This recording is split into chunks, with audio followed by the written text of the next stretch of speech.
You might be expecting me to talk about music today, but I suspect that you know what today's sermon is going to be about, and that's gardening. I actually got this idea from Reverend Diane a couple weeks ago. She did a sermon on holding space for people and making space for people.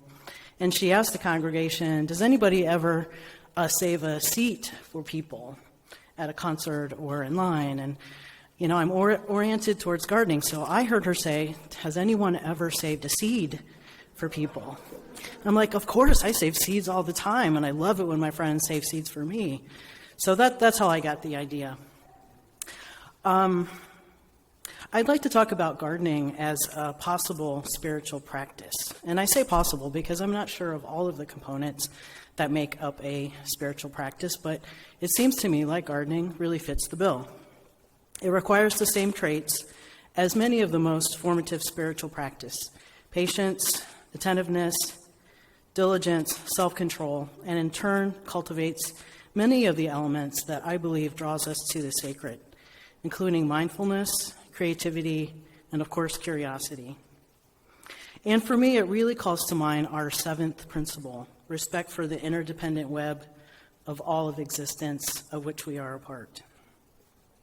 So starting shortly after Hallow Thanksmas, that combines a three-holiday season of Halloween, Thanksgiving, and Christmas that somehow kind of all runs together, I began planning my backyard gardens. I have three of those. I have a 12 by 12 kitchen garden, which has all of those plants that you can just run out, quickly grab, and add to recipes.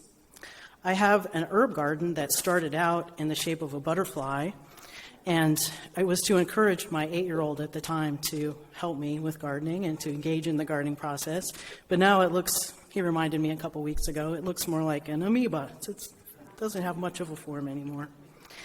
And then, of course, my heart garden is the it's a roughly 40 by 36 vegetable garden that's in my backyard that has my beloved tomatoes and peppers and green beans and corn and all of those lovely things that I love to eat. So starting in January and February, I start getting all of the seed catalogs in the mail, and I start combing through them and looking at everything that one could plant if they had the resources and the time and the money.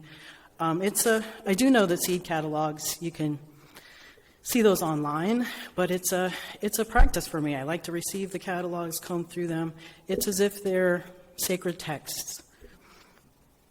I then do an inventory of all my seeds from the previous years to see which ones might germinate and which ones I might need to purchase. And then during that cold weather season, it's in that general kind of dreariness, in January and February, it gives me great hope to plan out my gardens for the next year and what they might look like come spring. And I think it's true what they say, that all gardens in the winter are perfect. So in February, I start my seeds in grow lights. I take over our sunroom and I plant many flats of seeds, and I carefully take care of them during February and March. I transplant them to bigger pots, and then I start beginning to harden them off and put them in the grounds, usually around May. Each year, I like to try something I've never tried before. This year, I'm trying hops. Last year, I did ornamental eggplant. The year before, garlic scapes, and the year before, I tried artichokes. Of course, not everything works out. I've had some serious gardening disasters in my life, which I'm not going to talk about today. That might be a topic for a different time. But I find tremendous joy in that first handful of spring soil that contains loads of earthworms, or the delicate white, purple, or pink blossoms of snap peas. That first asparagus spear that makes its way through the ground and goes directly into the cast iron pan. The octopus-like tentacles of green beans that wind themselves around my garden trellis. The beautiful large squash and pumpkin blossoms that open in the morning and then shut at night. The box turtle that has made its home in my cover crop. That was a fun discovery one spring. That first harvest of basil leaves and that first taste of pesto, And of course, that first tomato that you wait and wait and wait for it to turn red, and that erases all of those horrible months of those store-bought, tasteless tomato lookalikes. I focus almost exclusively on vegetable and herb gardening. I'm not so good at growing flowers. And for me, it's not as rewarding, but I can certainly appreciate those folks that build tremendous flower gardens. What I love about it is growing my own food for me and my family and trying out new recipes with food that come directly from the garden. I know that there are some types of flowers that you can eat, I've been told this, but somehow sitting down to a plate of flower blossoms for dinner doesn't sound particularly exciting for me. Mostly the flowers, if I do grow them, are always in the service of pollinators, those things that can attract pollinators to my vegetable plants. Before locating to Nashville 16 years ago, I lived with my family in Coatesville, Indiana. This is a very rural farming part of Indiana, not about an hour from Indianapolis. And as soon as we purchased this property, I was really excited to put in an extensive garden. What was lovely is that property was formerly a miniature horse pasture. It was a farm for mini horses. So when I planted my garden, everything grew in that rich soil. We had about 6 acres that we dedicated to urban vegetable gardens, and I think I became really confident in my gardening skills. Growing up, my family of origin, they had vegetable gardens, of course. It was a necessity. We didn't have a lot of money, and there was no way to really feed ourselves unless we had a substantial garden for a good part of the year. The crops were not experimental like my gardens now. They had to be the very reliable ones, things like potatoes and corn and green beans and tomatoes and peppers. It was the ones that you knew you could count on that would grow every year that you could feed your family. I have to admit that as a kid, I didn't really enjoy gardening. I didn't help out, and to me, it was hard labor. And it was generally hot outside, so I didn't enjoy it. My siblings didn't enjoy it. And the hardest part, I think, was canning all that food in the hottest part of the year. It was in August, and we didn't have air conditioning. I have to say I regret it now. I wish I was a better sport about helping out in the garden when I was a kid. I think I would have learned a lot more about gardening from my parents, or if I would have paid attention and asked questions, I think I would probably know a lot more. So it comes probably as no surprise that my current family now does not enjoy gardening. I guess it's karma. But perhaps there's a lesson here that not everyone has to follow the same spiritual path, and that diversity in our spiritual paths is always a good thing. I've been estranged from my family of origin for quite a long time, but I think it's my love of gardening that really kind of ties me to them. I come from a long line of gardeners on both sides of my family, and I like to think that somehow, somewhere, gardening is an inheritance, and that green thumbs can maybe run in the family. My grandmother on my father's side was an award-winning flower gardener, and my elementary school would visit her flower gardens every year. The men in my family of origin, and you may have masculine identified folks in your family that were the strong, silent type. They weren't conversationalists, they weren't loquacious, they were doers. They worked really hard, and they never bragged about their accomplishments. They just got done. A visit to my grandfather's house would always yield fresh tomatoes and green peppers or a fresh cut rose from his rose bushes. My father didn't talk about gardening much at all, but it was that look in his eyes when he would bring in a turnip that he grew from the garden and hand it to me, knowing I was the only one who appreciated or would even eat a turnip. He always knew exactly when to harvest the turnip before it got too bitter or too kind of spicy and hot. My father passed away a few years ago, and I still grow turnips in his honor. I'm still trying to get that exact right time to pick the turnip. But I always think of him when I harvest turnips and grow them. Growing plants provides my life meaning, and it connects me to a long line of ancestors who had their hands in the dirt because it was keeping them alive. Their work brought me to this life. I am fortunate not because I have a backyard, but because I grow in this quiet space of connection to people who brought me to life. We moved to Nashville in 2006, and shortly after that, we bought a house. Starting a garden in Nashville is, I would have to say, very challenging. The soil here is the opposite of what we had in Indiana. Gardening in the South is very different than in the Midwest, and it's taken me a long time to get the hang of it. I brought a lot of seed varieties with me from Indiana, and absolutely none of them they just didn't grow. I think it's the different soil, the different bugs, the different plant varieties. I've had to work on things like trial and error, troubleshooting, patience, diligence, and a lot of humility. I find myself grateful that I don't have to rely on my garden for my food, because I think several years at the beginning, I probably would have starved.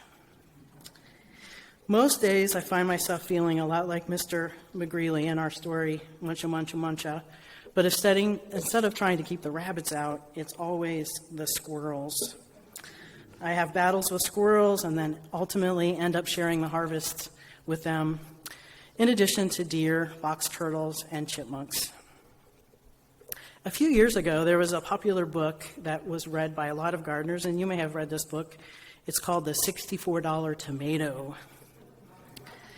And it tells the story of author Bill Alexander, who had no idea that his simple dream of having a vegetable garden and small orchard in his backyard would lead him into life and death battles with groundhogs, webworms, weeds, and the weather. Midnight expeditions in the dead of winter to dig up fresh thyme, and skirmishes with neighbors who feed the deer. Not to mention the vacations they had to plan around the harvest, the near electrocution of the tree man, the limitations of his own middle-aged body, and the pity of his wife and kids.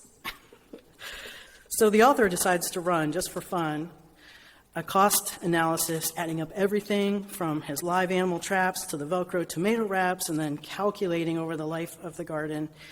And you can imagine, it comes to him quite a shock when each Brandywine tomato is $64. But, as a gardener, any gardener will tell you, you can't put a price on the unparalleled pleasures of providing fresh food for your family. I have to admit that I suspect that my gardening hobby has not contributed to a smaller grocery bill, but has instead probably increased our overall household expenses. But unlike the author, I'm not going to do a cost analysis because I don't think I'd like the results, and I'd like to stay married. Some things are better left as a mystery. So is gardening a spiritual practice? I think so. I've always enjoyed celebrating the seasons and the cycle of the year. And gardening is that intentional way to follow the seasons of birth, growth, and death. Plants are easy to be around, or at least I find that they are. You do have to tend to them and you have to pay attention to them, but you don't have to talk to them unless you want to. You don't have to have logical thoughts or have a coherent conversation with them. You can just exist with them. I find it easy to meditate, to experience silence, to let my mind wander, and enjoy the therapeutic nature of working with the soil. For me, it's easy to find a stillness in gardening. I have to admit, the only time I pay attention to bird calls is when I'm gardening. And I would have never noticed the enormous variety of spiders, beetles, bees, ants, and other insects if it weren't for gardening. It plays into my curiosity. There are endless things to learn and to know about plant life. There's always something to notice, something you've never seen before, new techniques for driving away squirrels, a new variety of tomato that may cost $64, but still very yummy. And I feel like I'm learning something new every day. And like the cycle of the year, there are hopeful times, there are periods of growth, there are trying times, like we saw with Mr. McGreely, and then there are times of letting go to create space for new things in your life. Each planting, weeding, and gardening season bestows the gifts of joy, quiet time, contemplation, and hope. I do know for certain that gardening strengthens my spiritual health. I need time away from the busyness of life to work out solutions to problems, to notice the little things in life, and to see how plant and animal life and the weather are all connected. Lately, I've enjoyed observing the different types of bees that visit my garden and seeing what plants they are attracted to, and if there's a pattern to the plants that they visit and pollinate and where they go. I have lots of spiders in my garden. I've come to really appreciate spiders, but the most, I think, beautiful that they are is in early October. It's like all summer long, they practice making their webs, and then in early October, they decide to become incredibly elaborate as if they're ushering the Halloween season, and there's beautiful, elaborate spider webs between my tomato plants. And worms. A handful of worms are a glorious thing to find in your soil. I love discovering those in early spring. It means it's going to be a great gardening season. A lot of people complain about weeding. My wife in particular, I sometimes ask her to help me weed, and she's like, no, not doing that, too hot. But I find weeding that can be an enjoyable experience if you use it as a meditation practice. I use my weeding time as a time to reflect, a time to kind of work out possible solutions to troubling things in my life. And, perhaps one result of the global pandemic is that the universe, it grabbed our attention and it caused us to pause and prioritize those important things in our life. Pre-pandemic, I had a lot of weeds in my life, I would say. And gardening and weeding has helped me sort of sort out those things that I want to keep and those things that I want to get rid of that aren't a benefit to me, that don't make me a better person, and to find those things that feed my spirit. So does gardening have all the components of a spiritual practice? I think so. At least it does for me, at least. And I'm wishing now that I would have taken Reverend Diane's faith development class. She did one on spiritual practice, and I'm sure that would have told me exactly what constitutes a spiritual practice. I do know that gardening connects me to the seasons of the year, to plant, bird, and animal life, and to a source of quietness and meditation.